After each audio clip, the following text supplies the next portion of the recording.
Members of Congress, I now have the high privilege and distinct honor of presenting to you His Excellency Benjamin Netanyahu, Prime Minister of Israel. Thank you.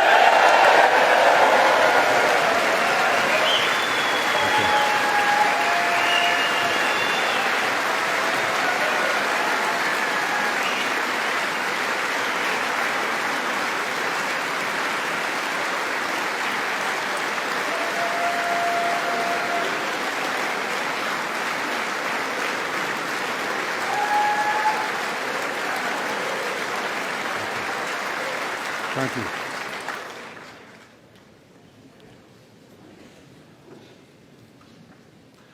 Speaker of the House, Mike Johnson, Senator Ben Cardin, Minority Leader Hakeem Jeffries, Senate Majority Leader Chuck Schumer, Senate Minority Leader Mitch McConnell, Senators, Members of Congress, distinguished guests. Mr. Speaker, I want to thank you for giving me the profound honor of addressing this great citadel of democracy for the fourth time.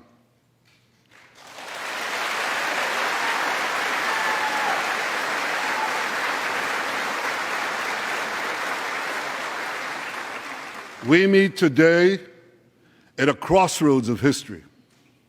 Our world is in upheaval. In the Middle East, Iran's axis of terror confronts America, Israel, and our Arab friends. This is not a clash of civilizations. It's a clash between barbarism and civilization.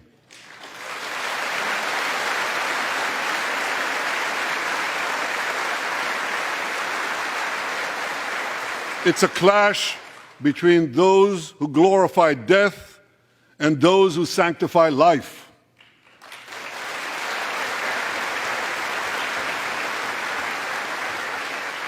For the forces of civilization to triumph, America and Israel must stand together.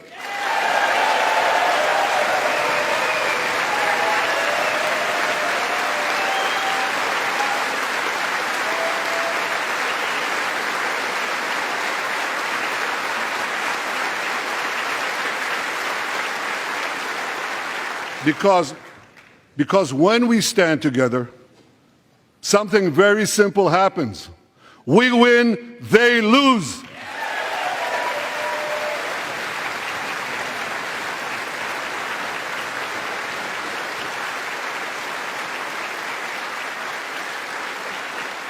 And my friends, I came to assure you today of one thing: we will win.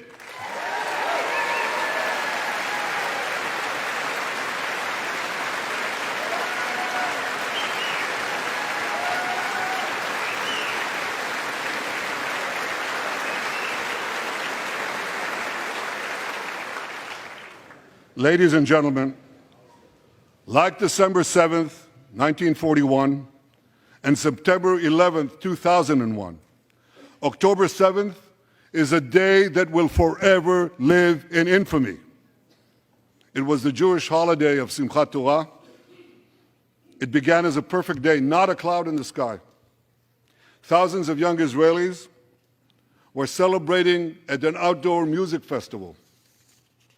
And suddenly, at 6:29 a.m., as children were still sleeping soundly in their beds in the towns and kibbutzim next to Gaza, suddenly heaven turned into hell.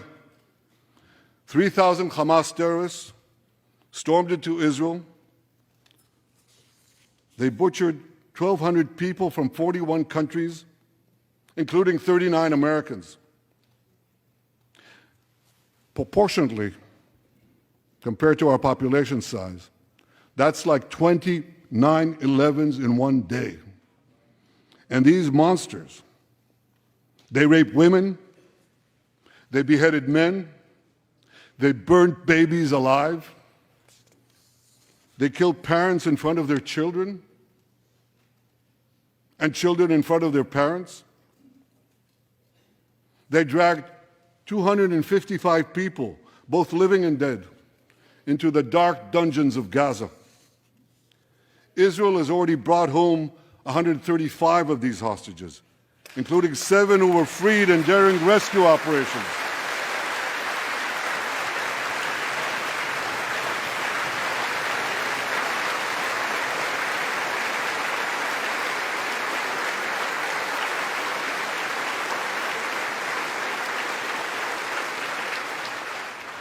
One of those freed hostages, Noor Gamani, is here in the gallery, sitting near my wife Sarah.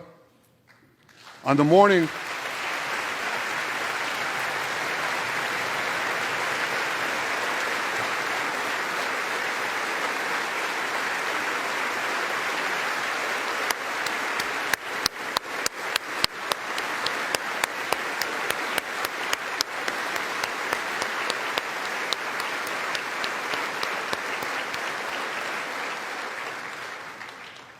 the morning of October 7th, the entire world saw Noa's look of desperation as she was violently abducted to Gaza on the back of a motorcycle. I met Noa's mother, Leora, a few months ago. She was dying of cancer. She said to me, "Prime Minister, I have one final wish. I wish to hug my daughter Noa one last time before I die." 2 months ago, I authorized a breathtaking commando rescue operation. Our special forces, including a heroic officer named Arnon Zmora, who fell in this battle, rescued Noa and 3 other hostages.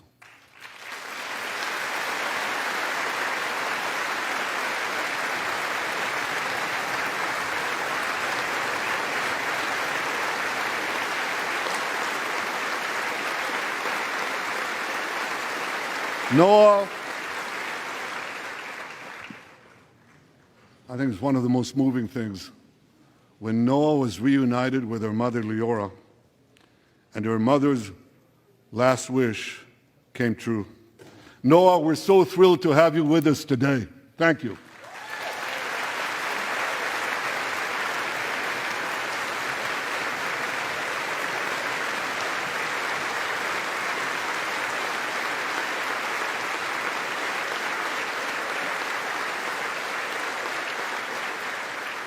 Many hostage families are also here with us today, including Eliyahu Bibas.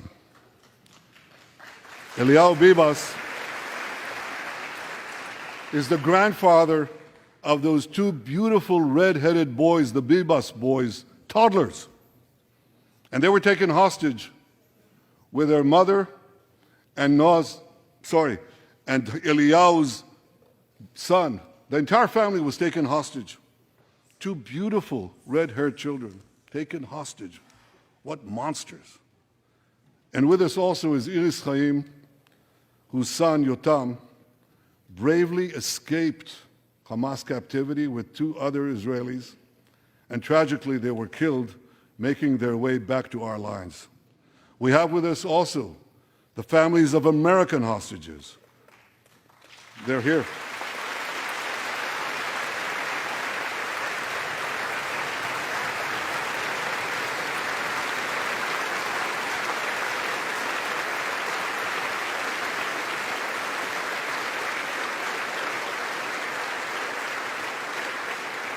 The pain these families have endured is beyond words.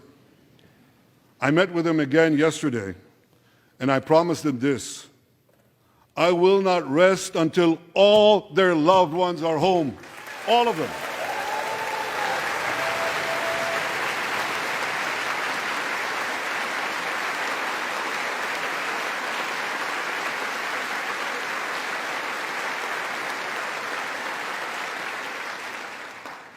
As we speak,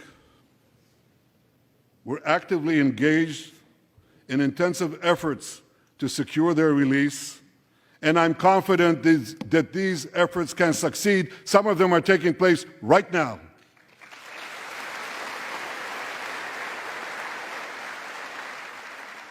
I want to thank President Biden for his tireless efforts on behalf of the hostages and for his efforts to the hostage families as well.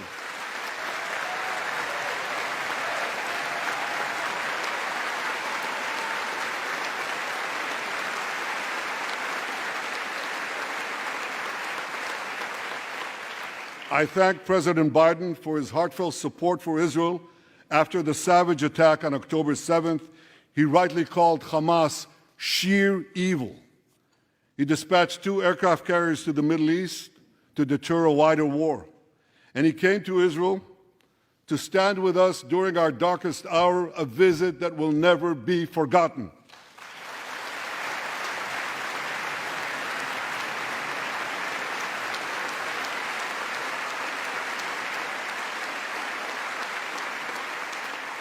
President Biden and I have known each other for over 40 years. I want to thank him for half a century of friendship to Israel and for being, as he says, a proud Zionist. Actually, he says, a proud Irish-American Zionist.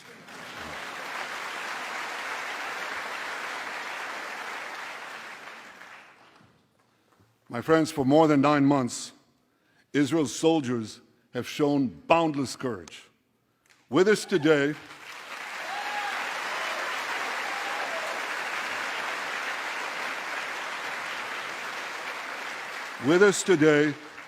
is Lieutenant Avichai Reuven.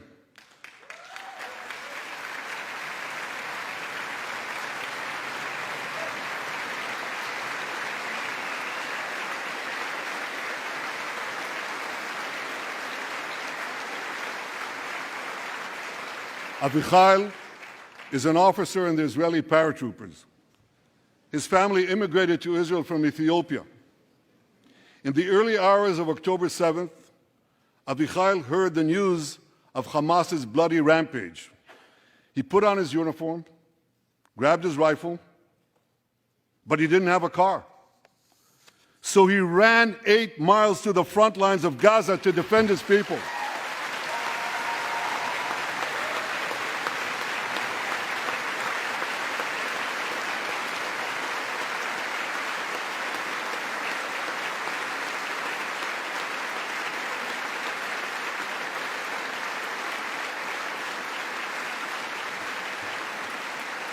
You heard that right. He ran 8 miles, came to the front lines, killed many terrorists, and saved many, many lives. Avichai, we all honor your remarkable heroism. Another Israeli is with us here today, and he's stand up right next to Avichai. This is Master Sergeant Ashraf al-Bakhiri.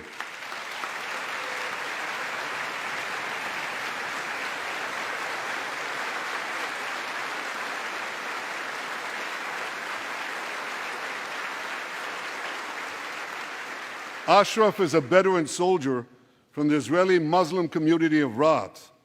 On October 7th, Ashraf too killed many terrorists. First, he defended his comrades in the military base, and he then rushed to defend the neighboring communities, including the devastated community of Kibbutz Be'eri.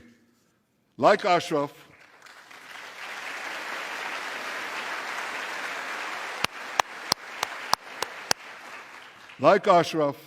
the Muslim soldiers of the IDF fought alongside their Jewish, Druze, Christian, and other comrades in arms with tremendous bravery.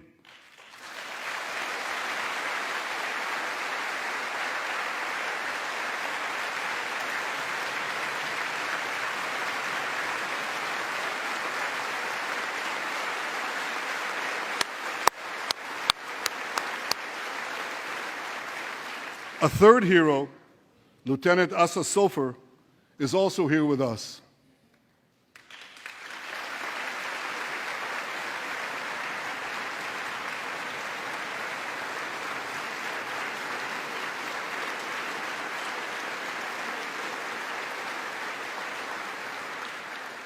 Asa fought as an officer in the Tank Corps, and he was wounded in battle.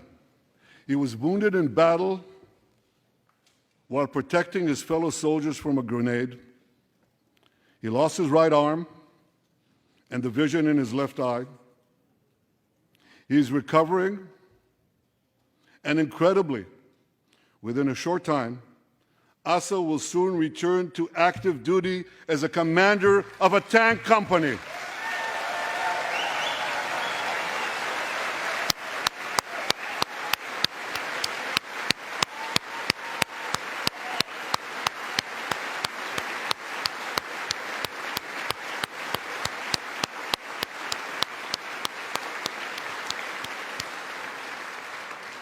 I just learned there is a fourth hero here, Lieutenant Jonathan Ben Chamo, who lost a leg in Gaza and continued to fight.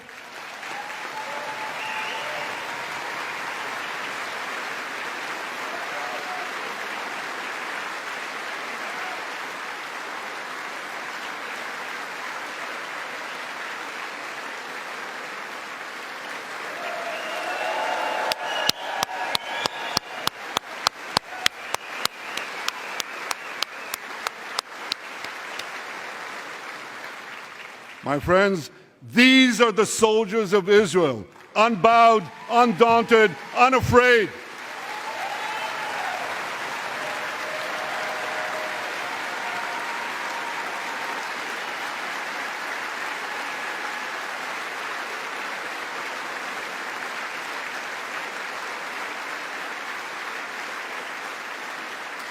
As the Bible says, Am kelavi yakum.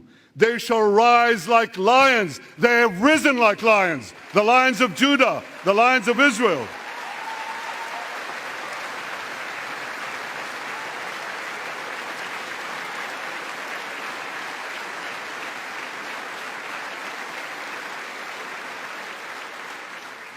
Ladies and gentlemen, the men and women of the IDF come from every corner of Israeli society. Every ethnicity, every color, every creed, left and right, religious and secular, all are imbued with the indomitable spirit of the Maccabees, the legendary Jewish warriors of antiquity. With us today is Yechiel Leiter, the father of one of those Maccabees.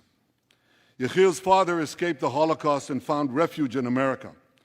As a young man, Yechiel moved to Israel and raised a family of 8 children. He named his eldest son Moshe after his late father. Moshe became an exemplary officer in one of our elite commando units. He served with distinction for 2 decades while raising 6 beautiful children of his own.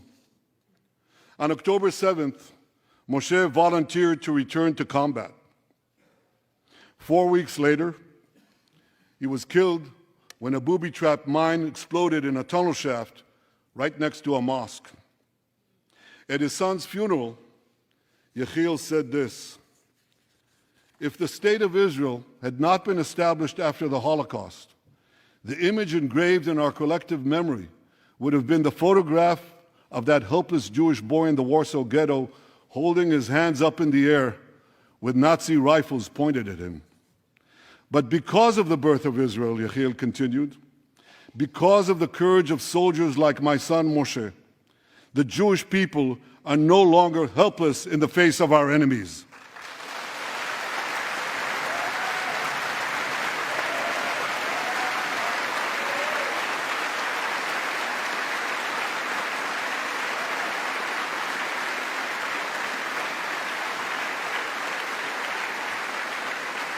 Yechiel, please rise so we can honor your son's sacrifice. And I pledge to you and to all the bereaved families of Israel, some of whom are in this hall today, the sacrifice of your loved ones will not be in vain.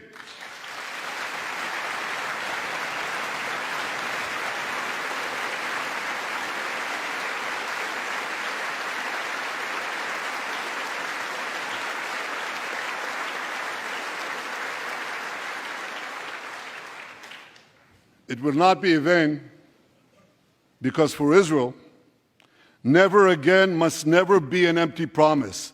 It must always remain a sacred vow. And after October 7th, never again is now.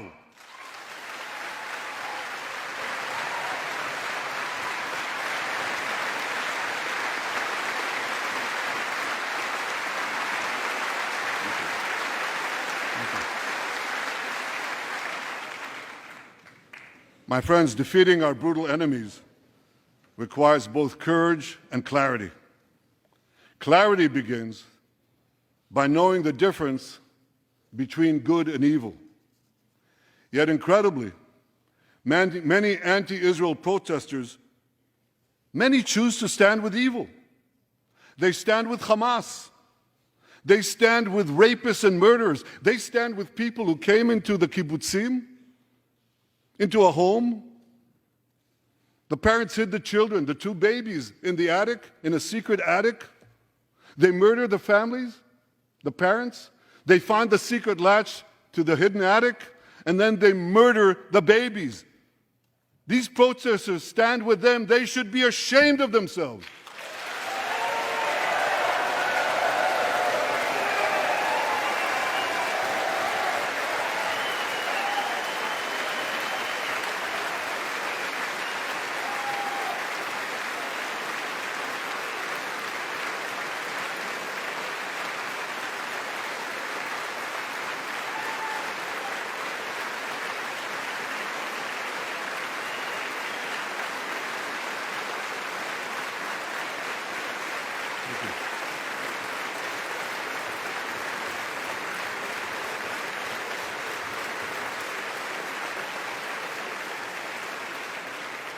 They refuse to make the simple distinction between those who target terrorists and those who target civilians, between the democratic state of Israel and the terrorist thugs of Hamas. We recently learned from the National Security Director, U.S. Director of National Intelligence, that Iran is funding and promoting anti-Israel protests in America. They want to disrupt America. So these protesters burn American flags even on the 4th of July. And I wish to salute the fraternity brothers at the University of North Carolina who protected the American flag against these anti-Israel protesters.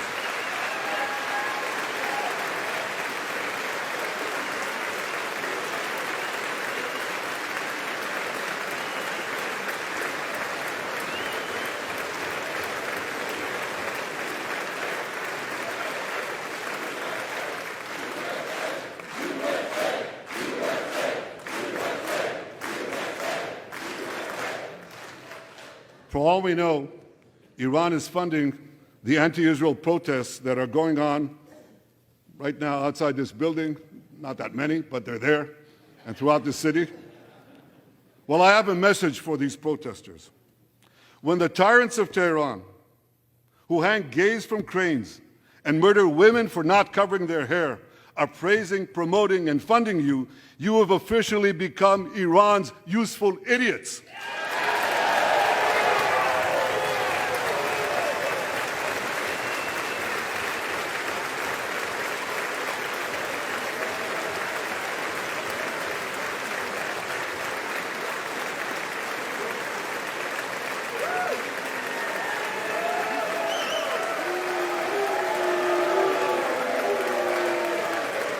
Some of these protesters, and it's amazing, absolutely amazing, some of these protesters hold up signs proclaiming gays for Gaza. They might as well hold up signs saying chickens for KFC.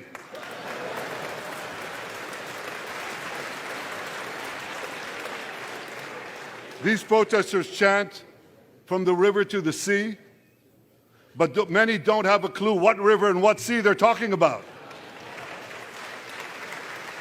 They not only get an F in geography, they get an F in history. They call Israel a colonialist state. Don't they know that the land of Israel is where Abraham, Isaac, and Jacob prayed, where Isaiah and Jeremiah preached, and where David and Solomon ruled?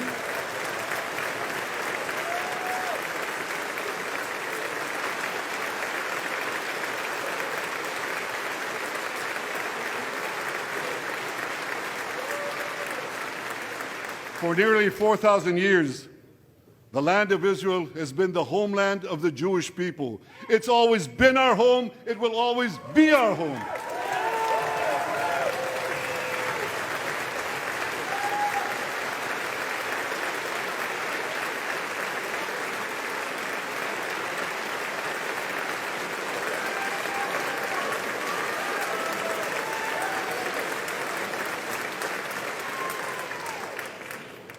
It's not only the campus protesters who get it wrong. It's also the people who run those campuses. 80 years after the Holocaust, 80 years after the Holocaust, the presidents of Harvard, Penn, and I'm ashamed to say my alma mater, MIT, couldn't bring themselves to condemn the calls for the genocide of Jews. You remember what they said? They said, it depends on the context. Well, let me give these befuddled academics a little context.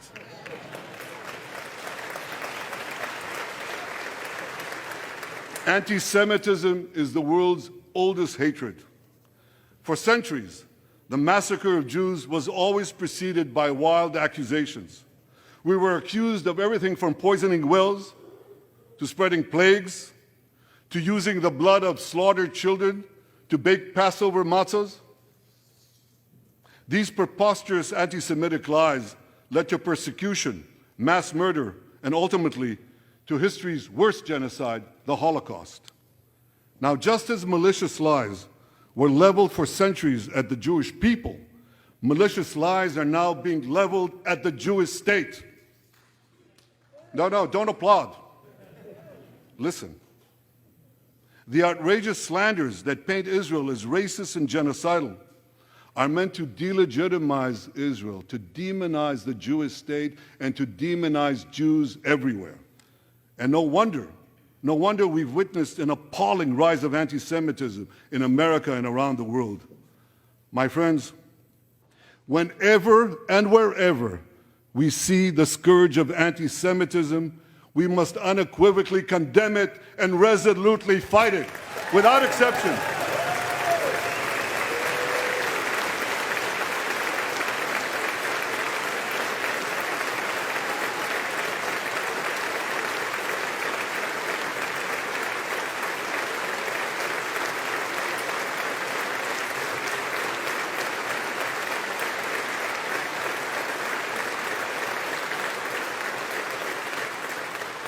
And don't be fooled when the blood libels against the Jewish state come from people who wear fancy silk robes and speak in lofty tones about law and justice. Here's a case in point.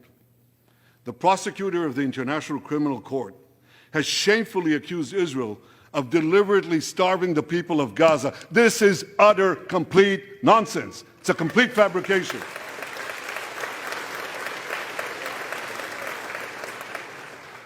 Israel has enabled more than 40,000 aid trucks to enter Gaza. That's 500,000 tons of food.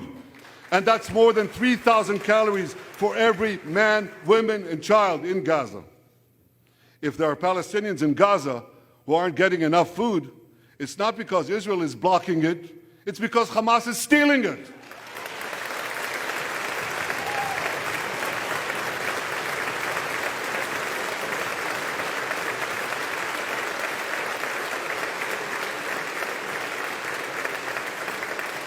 So much for that lie, but here's another. The ICC prosecutor accuses Israel of deliberately targeting civilians. What in God's green earth is he talking about? The IDF has dropped millions of flyers, sent millions of text messages, made hundreds of thousands of phone calls to get Palestinian civilians out of harm's way. But at the same time, Hamas does everything in its power to put Palestinian civilians in harm's way. They fire rockets from schools, from hospitals, from mosques. They even shoot their own people when they try to leave the war zone. A senior Hamas official, Fathi Hamad, boasted, listen to this, he boasted that Palestinian women and children excel at being human shields. His words, excel at being human shields. What monstrous evil. For Israel, every civilian death is a tragedy. For Hamas, it's a strategy. They actually want Palestinian civilians to die so that Israel will be smeared in the international media and be pressured to end the war before it's won. This would enable Hamas to survive another day and, as they vowed, to carry out October 7th again and again and again. Well, I want to assure you, no matter what pressure is brought to bear, I will never allow that to happen.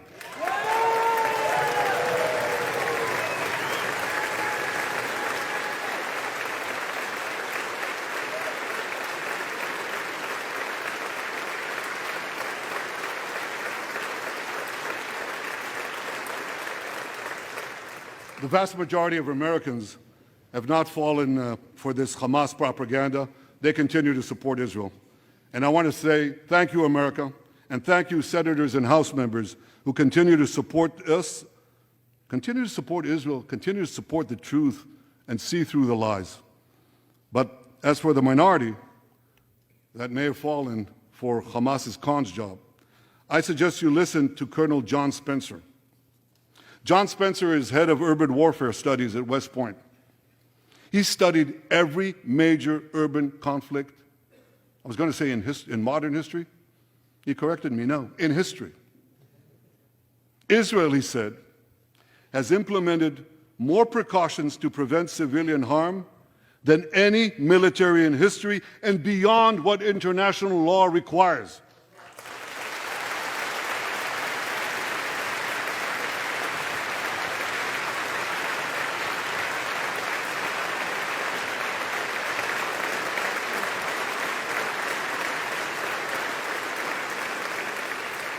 That's why, despite all the lies you've heard, the war in Gaza has one of the lowest ratios of combatants to non-combatants casualties in the history of urban warfare. And you want to know where it's lowest in Gaza? It's lowest in Rafah. In Rafah. Remember what so many people said? If Israel goes into Rafah, there'll be thousands, maybe even tens of thousands of civilians killed. Well, last week, I went into Rafah. I visited our troops as they finished fighting Hamas's remaining terrorist battalions. I asked the commander there, how many terrorists did you take out in Rafah? He gave me an exact number, 1,203. I asked him, how many civilians were killed? He said, Prime Minister,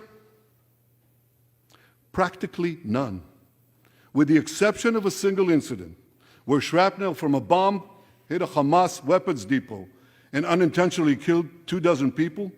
The answer is practically none. You want to know why? Because Israel got the civilians out of harm's way, something people said we could never do, but we did it.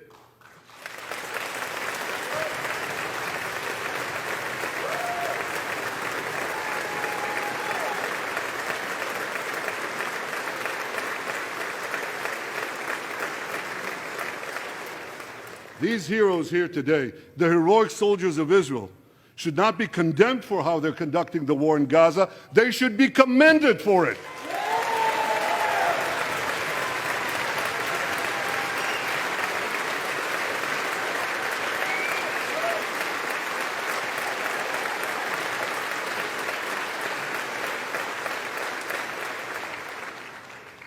I want to thank all of you here today who forcefully opposed the false accusations of the ICC and stood up for the truth. These lies are not only libelous, they're downright dangerous. The ICC is trying to shackle Israel's hands and prevent us from defending ourselves.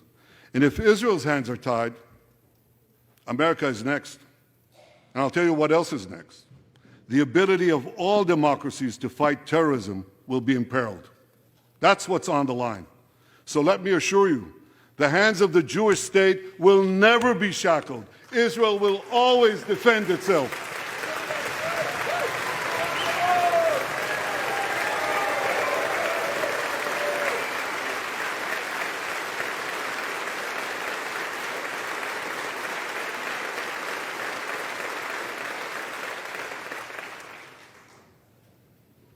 My friends, in the Middle East, Iran is virtually behind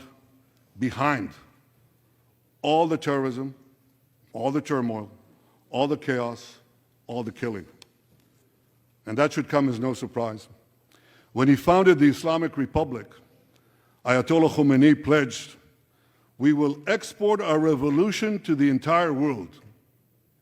We will export the Islamic revolution to the entire world. Now ask yourself, which country ultimately stands in the way of Iran's maniacal plans to impose radical Islam on the world?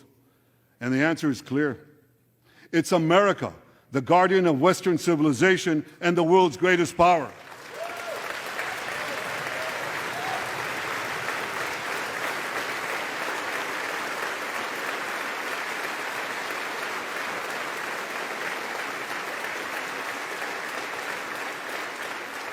That's why Iran sees America as its greatest enemy. Last month, we heard a revealing comment, ostensibly about the war in Gaza, but about something else. It came from the foreign minister of Iran's proxy, Hezbollah, and he said this: "This is not a war with Israel. Israel," he said, "is merely a tool. The main war, the real war, is with America." Iran's regime has been fighting America from the moment it came to power. In 1979, it stormed the American embassy. It held scores of Americans hostage for 444 days. Since then, Iran's terrorist proxies have targeted America in the Middle East and beyond. In Beirut, they killed 241 U.S. servicemen. In Africa, they bombed American embassies. In Iraq, they supplied explosives to maim and kill thousands of American soldiers. In America, they actually sent death squads. They sent death squads here to murder a former Secretary of State and a former National Security Advisor. And as we recently learned, they even brazenly threatened to assassinate President Trump. But Iran understands that to truly challenge America, it must first conquer the Middle East. And for this, it uses its many proxies, including the Houthis, Hezbollah, and Hamas. Yet in the heart of the Middle East, standing in Iran's way, is one proud pro-American democracy, my country, the State of Israel.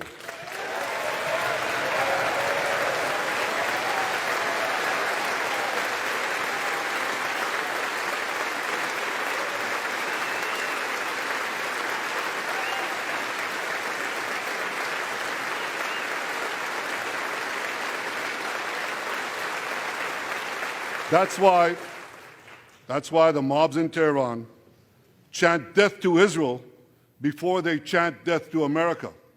For Iran, Israel is first, America is next. So when Israel fights Hamas, we're fighting Iran. When we fight Hezbollah, we're fighting Iran. When we fight the Houthis, we're fighting Iran. And when we fight Iran, we're fighting the most radical and murderous enemy of the United States of America. And one more thing. When Israel acts to prevent Iran from developing nuclear weapons that could destroy Israel and threaten every American city, every city that you come from, we're not only protecting ourselves, we're protecting you.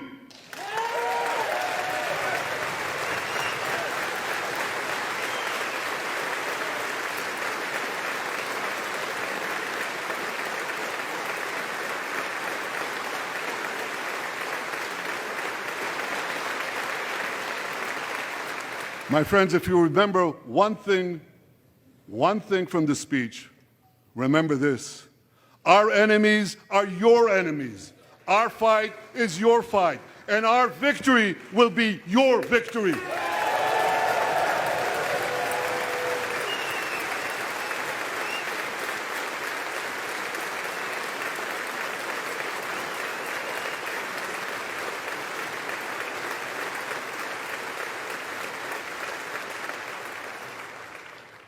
Ladies and gentlemen, that victory is in sight. Israel's defeat of Hamas will be a powerful blow to Iran's axis of terror. Another part of that axis, Hezbollah, attacked Israel on October 8th, a day after the Hamas attack. It has launched thousands of missiles and drones against us. 80,000 of our citizens in northern Israel evacuated their homes, becoming effectively refugees in their own land. We are committed to returning them home. We prefer to achieve this diplomatically. But let me be clear. Israel will do whatever it must do to restore security to our northern border and return our people safely to their homes.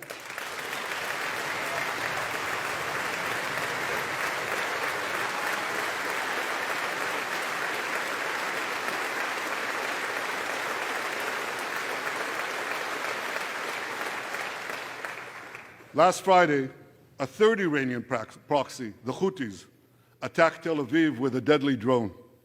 It exploded a few hundred feet from the American consulate, killing one person and injuring 9.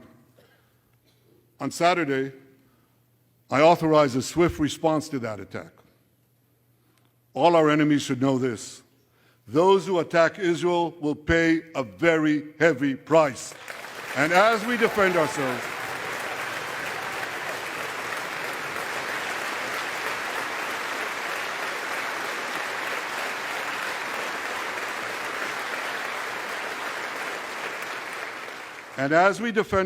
on all fronts, I know that America has our back. And I thank you for it. All sides of the aisle, thank you.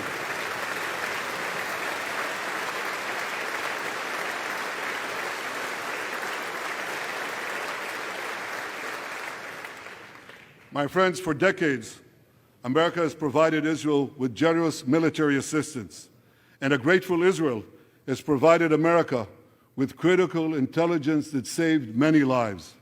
We've jointly developed some of the most sophisticated weapons on earth. I choose my words carefully. We've jointly developed some of the most sophisticated weapons on earth that help protect both our countries. And we also help keep American boots, we help keep Americans' boots off the ground while protecting our shared interests in the Middle East.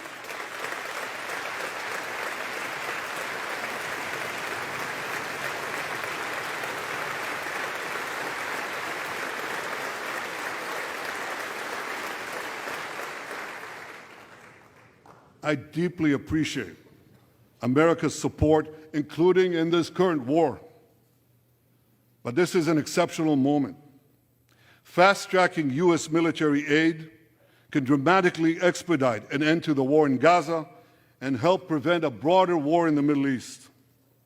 In World War II, as Britain fought on the front lines of civilization, Winston Churchill appealed to Americans with these famous words: "Give us the tools and we'll finish the job." Today, as Israel fights on the front line of civilization, I too appeal to America. Give us the tools faster and we'll finish the job faster.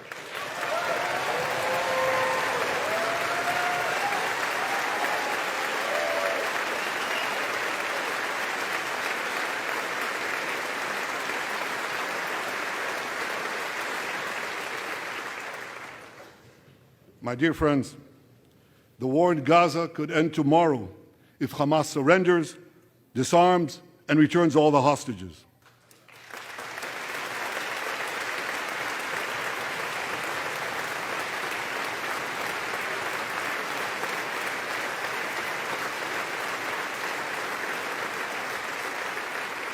But if they don't, Israel will fight until we destroy Hamas's military capabilities, end its rule in Gaza, and bring all our hostages home.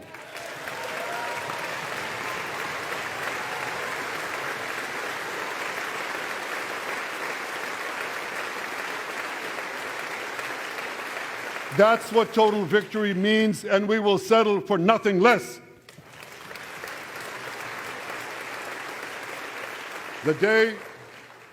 The day after we defeat Hamas, a new Gaza can emerge. My vision for that day is of a demilitarized and de-radicalized Gaza. Israel does not seek to resettle Gaza, but for the foreseeable future, we must retain overriding security control there to prevent the resurgence of terror, to ensure that Gaza never again poses a threat to Israel.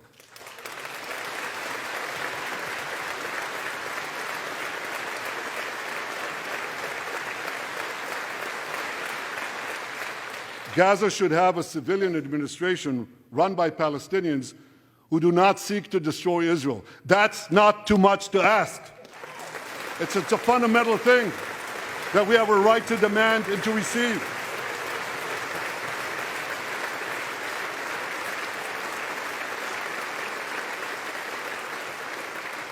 A new generation of Palestinians must no longer be taught to hate Jews, but rather to live in peace with us.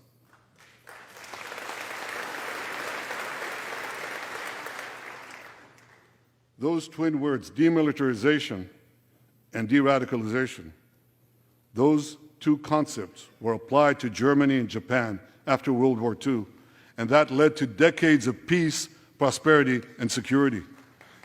Following our victory, with the help of regional partners, the demilitarization and de-radicalization of Gaza can also lead to a future of security, prosperity, and peace. That's my vision for Gaza.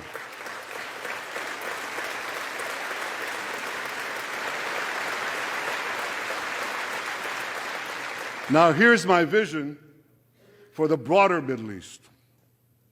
It's also shaped in part by what we saw in the aftermath of World War II. After that war, America forged a security alliance in Europe to counter the growing Soviet threat. Likewise, America and Israel today can forge a security alliance in the Middle East to counter the growing Iranian threat. All countries that are at peace with Israel and all those countries who will make peace with Israel should be invited to join this alliance.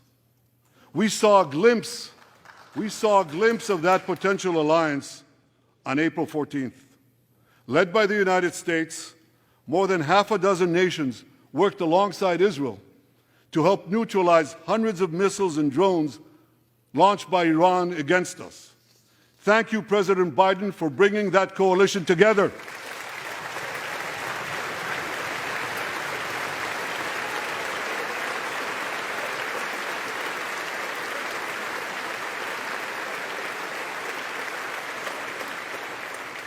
The new alliance I envision would be a natural extension of the groundbreaking Abraham Accords. Those accords saw peace forged between Israel and 4 Arab countries, and they were supported by Republicans and Democrats alike. We could call, I have a name for this new alliance. I think we should call it the Abraham Alliance.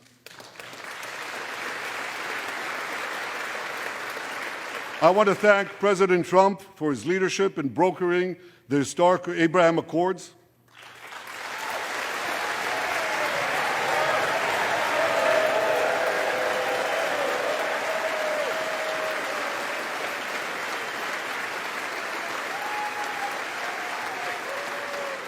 Like Americans, Israelis were relieved that President Trump emerged safe and sound from that dastardly attack on him, dastardly attack on American democracy.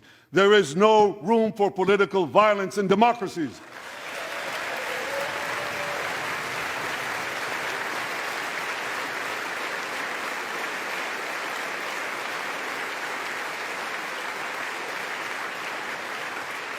I also want to thank President Trump for all the things he did for Israel, from recognizing Israel's sovereignty over the Golan Heights, to confronting Iran's aggression, to recognizing Jerusalem as our capital and moving the American embassy there.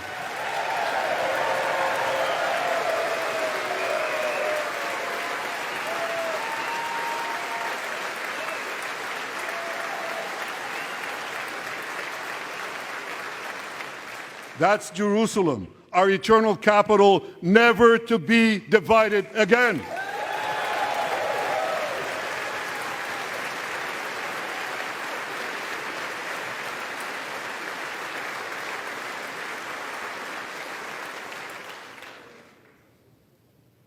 My dear friends, Democrats and Republicans, despite these times of upheaval, I'm hopeful about the future. I'm hopeful about Israel because my people, the Jewish people, emerged from the depths of hell, from dispossession and genocide. And against all odds, we restored our sovereignty in our ancient homeland. We built a powerful and vibrant democracy, a democracy that pushes the boundaries of innovation for the betterment of all humanity. I'm hopeful about America because I'm hopeful about Americans. I know how much the people of this country have sacrificed to defend freedom. America will continue to be a force for light and good in a dark and dangerous world. For free peoples everywhere, America remains the beacon of liberty its extraordinary founders envisioned back in 1776.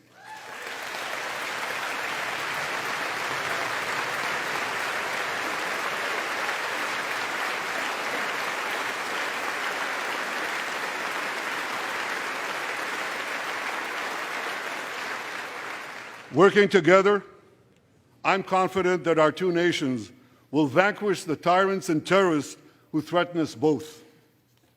As Israel's Prime Minister, I promise you this: no matter how long it takes, no matter how difficult the road ahead, Israel will not relent, Israel will not bend. We will defend our land, we will defend our people, we will fight until we achieve victory. Victory over liberty, rather victory of liberty over tyranny, victory of life over death, victory of good over evil. That's our solemn commitment.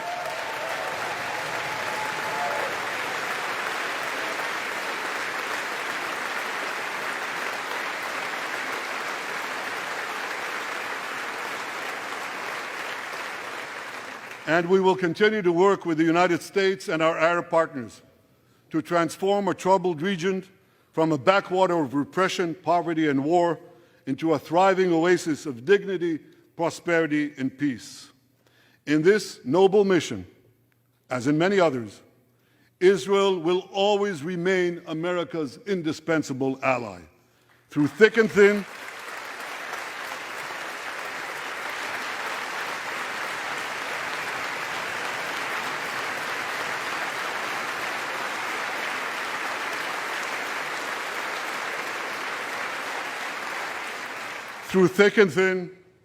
in good times and in bad, Israel will always be your loyal friend and your steadfast partner. On behalf of the people of Israel, I came here today to say, thank you, America. Thank you for your support and solidarity. Thank you for standing in Israel, with Israel, in our hour of need. Together we shall defend our common civilization. Together, we shall secure a brilliant future for both our nations.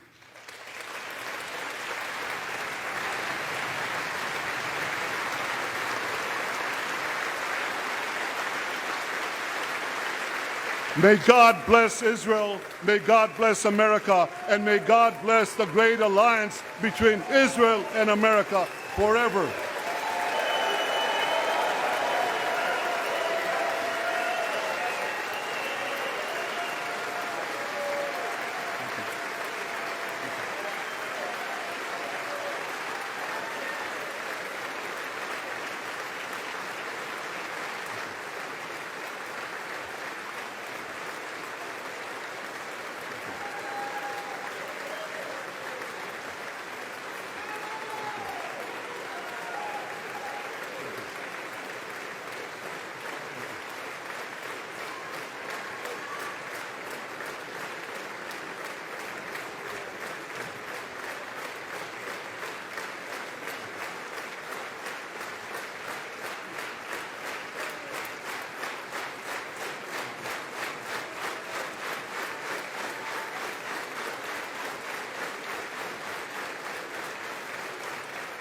Thank you.